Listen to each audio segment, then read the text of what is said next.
Himeko here, and we see so many fire and lightning weak enemies here. I think that talent might be kind of insane. There it is again. You think, wow, that was some serious damage.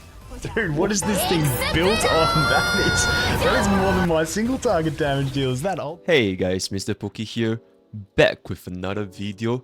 So today, I'll be going through with you guys my experience playing in a $2,000 Honkai Star Rail PvP tournament hosted by Timayas, casted by Vulcan and Grimo Gacha. Right. For those of you guys who are new to my channel, if you have seen the thumbnail from Vulcan's video, I was the content creator that brought Himeko with me to the tournament, right? Part of me really wanted to win, and a part of me also wanted to feature more underutilized unit to the general player base, saying that even if the units are not at the top of the tier list, they are definitely still viable and strong enough to create the content for you. I'll be walking through with you guys the thought process during our team's banning phase, picking phase, as well as my Himeko's relics, or what kind of action cycles am I doing for the rest of my team to support my Himeko, right? So without further ado, let's get into today's content. Alright, talking about the ban phase first, I'll just have to say that me and Gacha Smack were the first to ban, and Timayas and Fumoji were the first to pick. Alright, so for us, we wanted to ban units that will increase a flexibility, because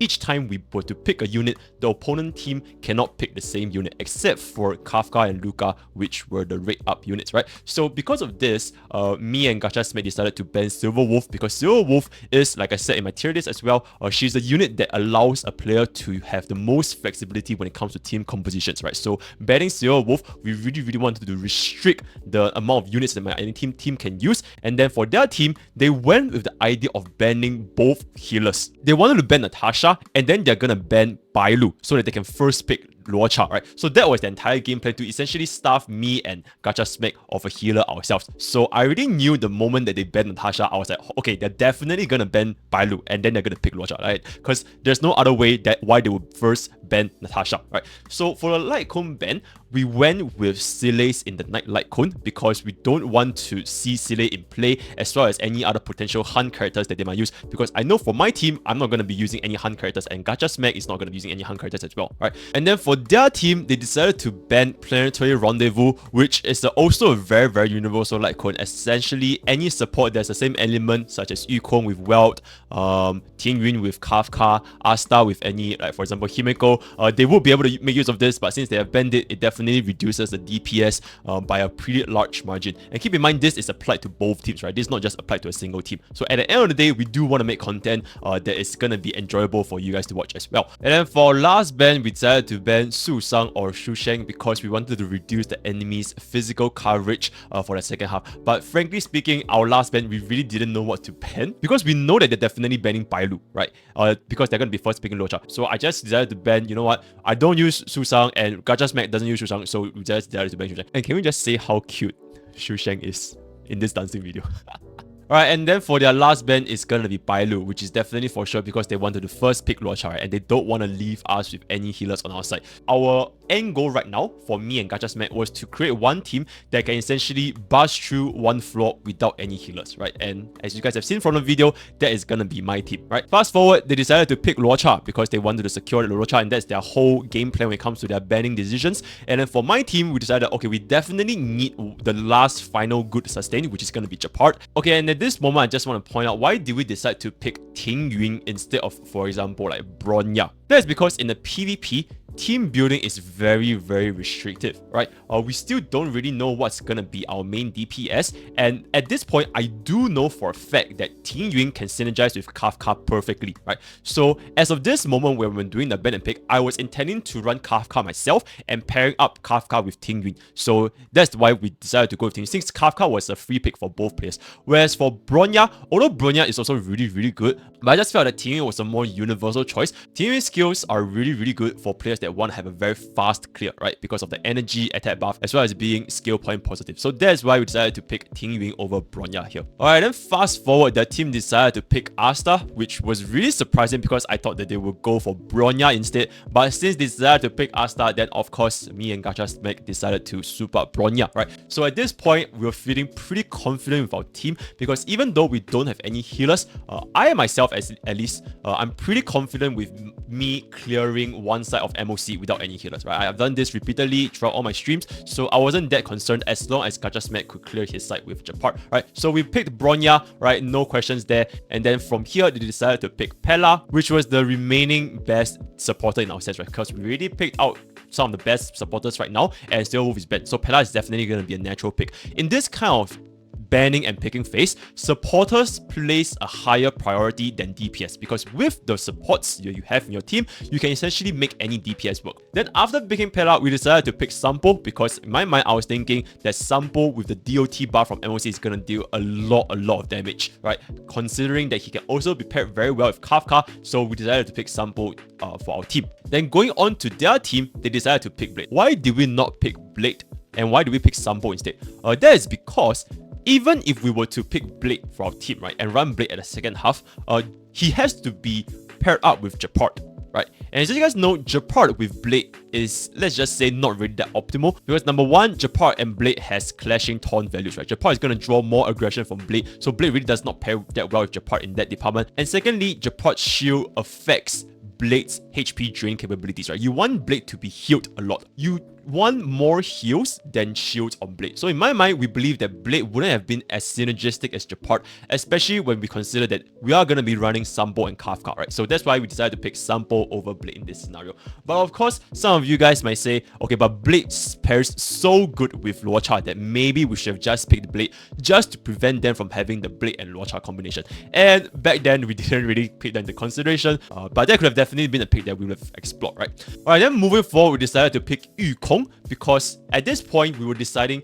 do we want to have Yukong or do we want to have Weld in our team, right? And in my mind, Yukong just pairs well with more units rather than Weld, because Weld paired with Kafka doesn't sound like a good idea since it does imprison enemies and everything. And furthermore, Weld without any supporters on their team is going to be a little bit of a issue, right? Because I'm assuming at this point, Asta and Pella are going to be used for the top half, and the bottom half is going to be Luocha Blade. And if it were to take Weld, it's going to be Luocha Blade Weld. So Weld without any supporters or any buffers, his damage is not going to be super consistent, and that's why we didn't want to pick Weld. Alright, we went for Yukong instead to give us the highest possible DPS for the first half at least, right? And this is the part where I made the Himeko pick. Okay, let me just pause this video for now, right?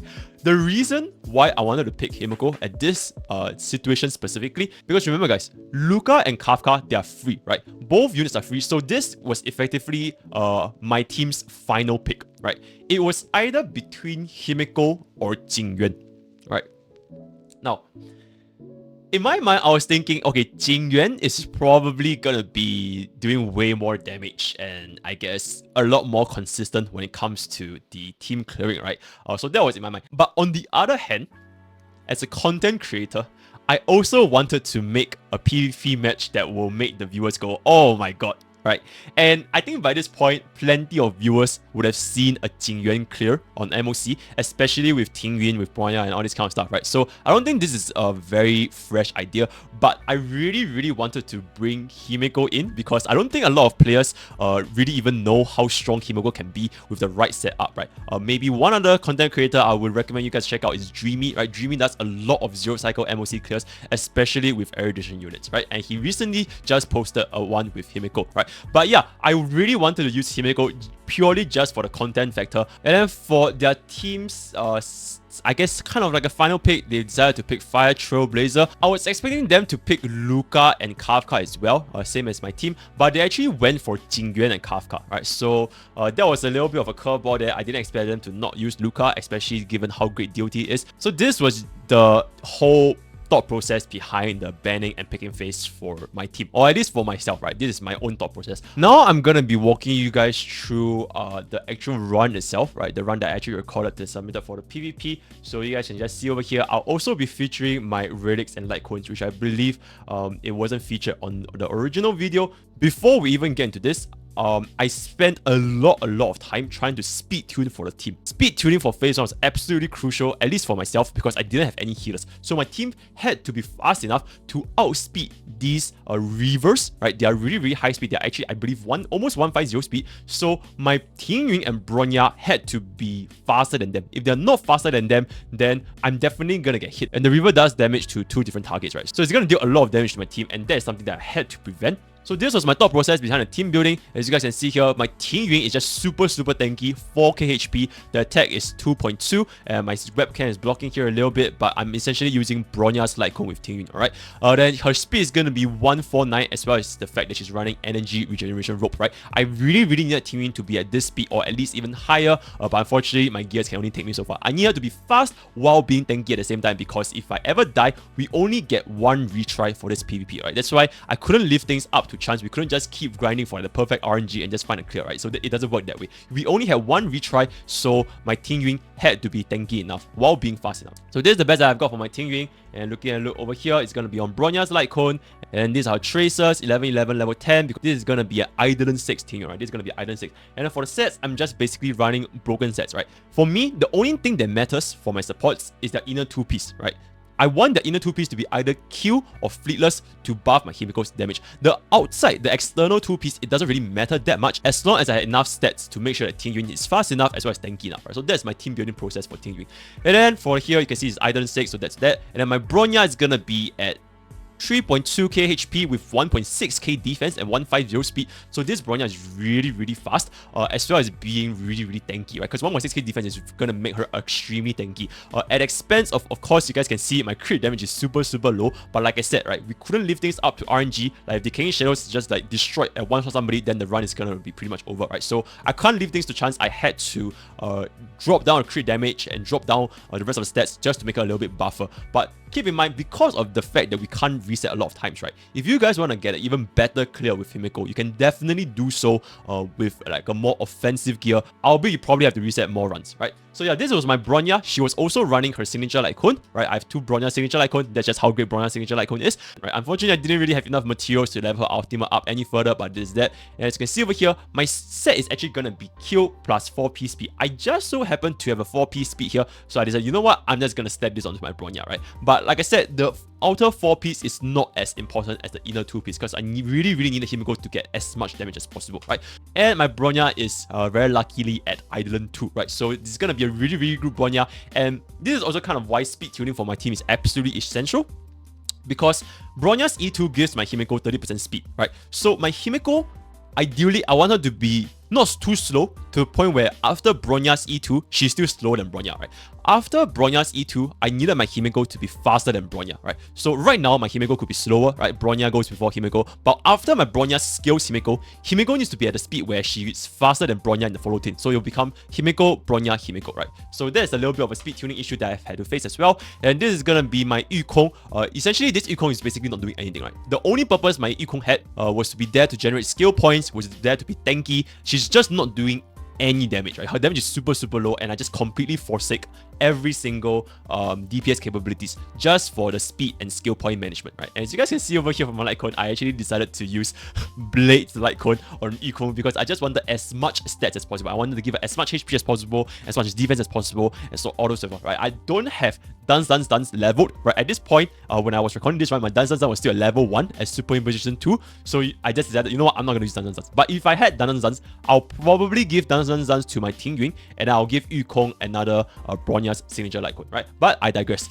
Moving on, then this is gonna be a Tracers, level 11 for her ultimate as well as a skill, and then level 6 for a talent, because the talent just increases damage, which we don't really care about, since our Yukong is not gonna be doing damage in this specific comp, right? Then you can see from my rally, I really just slapped on the most random gears purely for the substats and the main stats, right? As long as my stats are there, I don't care about the 4-piece, right? But the inner 2-piece, I did in fact throw in a Fleetless with ER rope just to give my Himeko as much damage as possible, right? And my Eidolon for Yukong is gonna be an E6. Now, this is what I believe most of you guys have came here for. The build for my Himeko, right? What made my Himeko do like 100,000, 200,000 damages? So this is my build, and honestly, there's still a lot of rooms for improvement, right? I essentially went all in for attack, crit rate, and crit damage, right? I don't really have a lot of speed, but like I said earlier on, I do need Himeko to have some speed so that after Bronya's skills Himeko, my Himeko can go before Bronya in the following turn, right? So I need to have a little bit of speed subs from all the other gears, and this is what I eventually came up with, right? 3.3k attack, 109 speed, 69 crit rate, and 144 crit damage. Keep in mind, Himeko's crit rate can be a little bit low because her talent at A6 gives her another 15% crit rate, right? So this is actually 84% crit rate, so just keep that in mind, right? So we are using Jingyuan's Light Cone because it's absolutely broken, then my talent is just level 8 across the board, don't really have anything else because I've been running out of materials at this point, right? I didn't use Himeko much before this, I only used her for overall farming, but for the PvP, I really decided to take her to the next level, so I decided to invest a little bit, but this was the best that I could come up with at that point of time, right? And then for my relics, it's basically 4-piece fire with 2-piece of Soto. The rope, the specific rope that you guys see over there, it is a attack percentage rope, but it had a very, very high speed subs. I believe I had like 7 or 6 speed on the rope itself, and then my boots were attack boots, right? And then for my Eidolons, it's E0. I've never gotten any other Himeko, and that was the gearing for my team composition. So going forward, right, even this point, there was a little bit of debate of how should I enter the battle. Initially, I was thinking of using Yukong to start because she gives us 2 stack, but then I realized it doesn't matter because the first 2 units for my team is gonna be Tingyun and Bronya, right? So Himeko is not even gonna get a buff anyways. And I do need Tingyun to be the one hitting the Decaying Shadow mobs because it causes some lightning toughness bar damage, which is gonna be crucial in the moment when you guys see over here, right? So I do all my buffs over here, Himeko casts this, and then I'll start with Tingyun over here, implant the lightning weakness. So as you can see over here, it deals a little bit of lightning weakness to the enemy, right? You can see that the Reavers only had half a toughness bar left because of Tingyun's auto attack. If Tingyun didn't do that, then the Reavers wouldn't have been able to get weakness broken at this point, right? So yeah, it was absolutely essential for me to use Tingyun's auto attack here because she breaks all the enemies as well as dealing damage to the Reavers, right? So because of the break, my Himeko was able to follow up with the follow-up attack, which dealt, as you guys see over here, how much damage was this? 53,000, which was really, really high, right? And then here, I immediately pressed Tingyun's ultimate because if you guys have seen from my old Tingyun CN unit analysis, she gains extra energy when her turn begins, right? You don't want to wait for her turn to start, so I immediately pressed the ultimate as soon as I could, so when it comes Tingyun's turn, she gains an additional energy from her tracers, right? So I buffed Himeko here. I don't want to use my Himekos out yet because I want to receive more buffs from Bronya and Tingyun to at least one-shot the Reavers, right? The Reavers were really, really annoying, like they had to die right now. If not, my team would sustain too much damage. At this point, Yukong, she doesn't need to use a skill at all because it's not going to affect my Himeko, so she's just there to generate skill points, deal some damage. And my teammate over here also did not use her skill because I needed to break this river. I really needed to break this river and I guess save a little bit more skill points for later, right? So I decided to not use my skill here and just use auto attack. I have tried using skill and I have tried using auto attack, and I can say using auto attack here made the run a lot more consistent, right? So she did this and she broke the target, and then at this point my Bronya is just going to skill Himeko, and then Himeko is just gonna cast her out for like an obscene amount of damage, right? Let's just enjoy this. 159,000. Yep, that's right? So after that, Himeko just needed to kill both Reavers with a skill, right? So we can very easily do this, right? We're just having so much damage right now, right? No problem whatsoever. And then we enter into this phase. At this phase, right, I was still saving Yukong's skill for later because you can see it's gonna be Yukong, Tingyun, Bronya, right? Himeko still does not get a buff. The only time where Himeko can get Yukong's buff is after Himeko gets Bronya's speed buff from her E2, as well as after Yukong casts her ultimate, right? So before that actually happens, my Yukong is just gonna be auto attacking, right? So she's just gonna auto attack, deal some damage to the Reaver, because this Reaver definitely needs to die, right? If this Reaver does not die, then it's gonna deal damage to my team, which is something that I need to prevent, right? So from here, my team starts to cast a skill on Himeko, and now my Bronya can buff Himeko, right? After my Bronya buffs Himeko, you guys can see over here look at the bar, right? I have my Yukong's out ready, I have my Bronya's out ready, and my Himeko's out is gonna be ready after casting a skill over here. So this is the part where I deal like obscene amounts of damage to instantly dispatch of this Ice Fatty, right? So I'm just gonna be using my skill here after the buffs from Yukong as well as Bronya. I did a little misplay. I should have done Bronya's crit buff first so that my Yukong's out actually deal a little bit more damage, but it doesn't matter because the Reaver is gonna die anyways, right? So it's just a little bit of error over there, but it's not a big of a deal, right? So at this point, my Himeko just has an Yukong's crit buff, attack buff, and crit damage buff, as well as Bronya's attack buff and crit damage buff, right? And at this point, my Himeko is well above 100% crit rate, so all my attacks are gonna crit, right? So just look at the amount of damage it's gonna do. Insane from a single skill, right? Yeah, and then after this, I also managed to get the 3 stacks because I managed to weakness break the bat over there, and she's gonna do a follow-up of another 100,000, instantly destroying the Reaver. So the Reaver absolutely had no chance, right? And then from this, look at the amount of critical hits. It's just absolutely insane, right? From this, I'm just saving my ultimate when he summons the goons over here. Then I will just instantly kill all of them with my Himeko's ultimate. Okay, but at this point, my ultimate does not receive the buff from Yukong, right? Because my turn is over. This is when the enemy's turn has already begun. So I only have Bronya's buff at this point. But it's still more than enough to destroy the enemies. So at this point, I'm just saving my skill points, using auto attacks, right? Just buffing this up a little bit.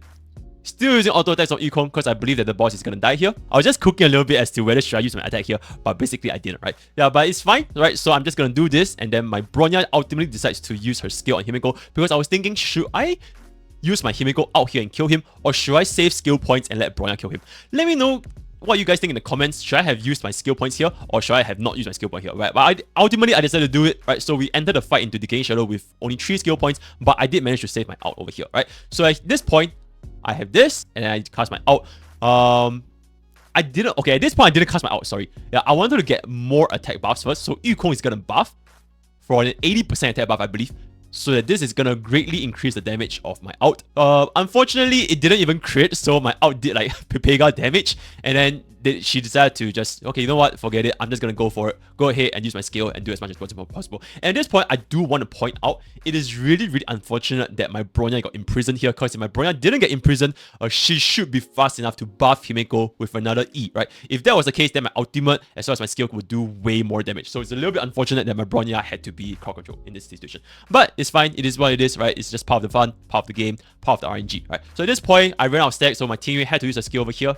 Definitely. And then teammate got imprisoned again, right? I was really lucky that my Yukong didn't die, but I kind of really expected this to happen because I did gear my Yukong to be really, really tanky. So I didn't expect her to die from getting hit by the Decaying Shadow enemies, unless it was super unlucky that all 4 hits from Decaying Shadows were targeted at a single unit, right? Then somebody's gonna die.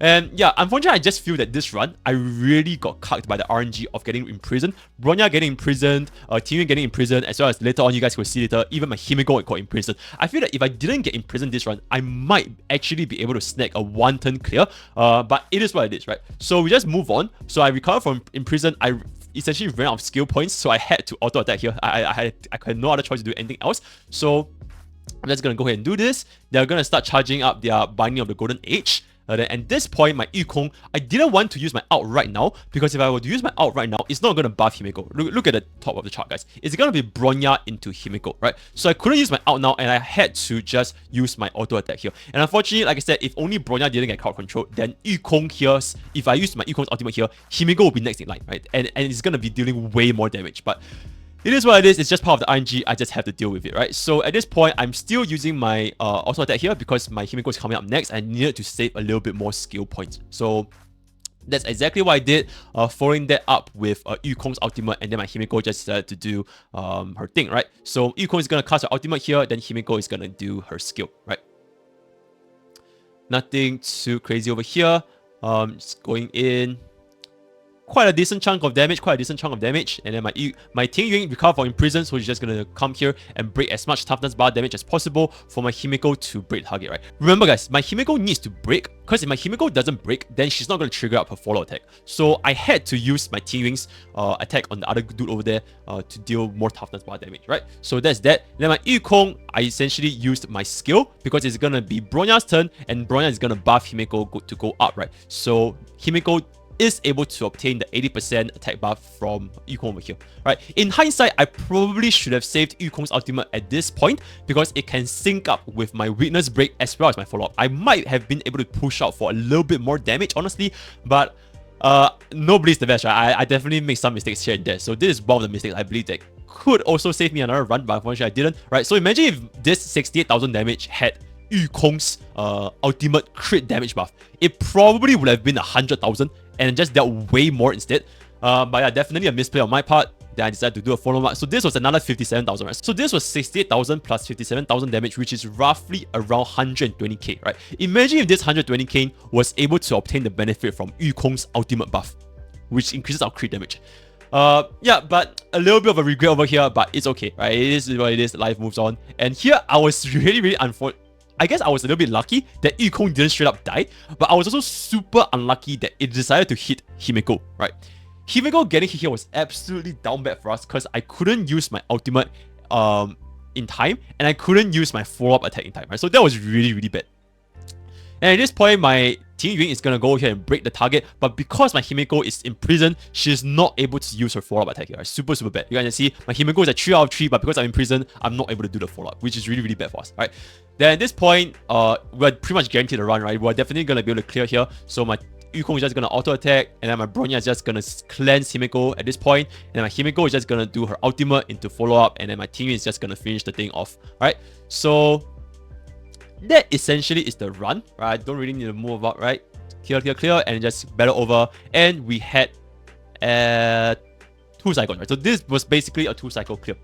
Alright, so that was my experience bringing Himeko into the $2,000 Timaya's PvP card for Honkai Star Rail. I must say, I definitely made mistakes in the play, even though I really, really tried my best to try and optimize for my team speed, what kind of action should I do. I definitely still made mistakes here and there, right? I probably could have squeezed out 1 cycle lesser. I'm not too upset about it. I mean, at the end of the day, it's really just for content. I really wanted to show to the viewers of Vulcan as well as my channel that no matter what the character is on a tier list, it genuinely does not matter, right? Even though they may have flaws, for example, their damage output might not be as high as other units, or they may need more investments, all that kind of stuff. They're definitely viable as long as you give them enough investments, which was kind of why I wanted to bring Himeko to the run in the first place, right? So that was my final experience in the Timaya's Cup. I hope to showcase more units that players wouldn't see normally, because that's the entire point of the PvP Cup, right? We want to ban and pick units so that we can really restrict our team building compositions, right? So going forward, stay tuned to even more niche and unique picks from me or any of the content creators. And I really, really think that this is such an amazing idea, right? Because Honkai Star Rail, especially for players that want to play this game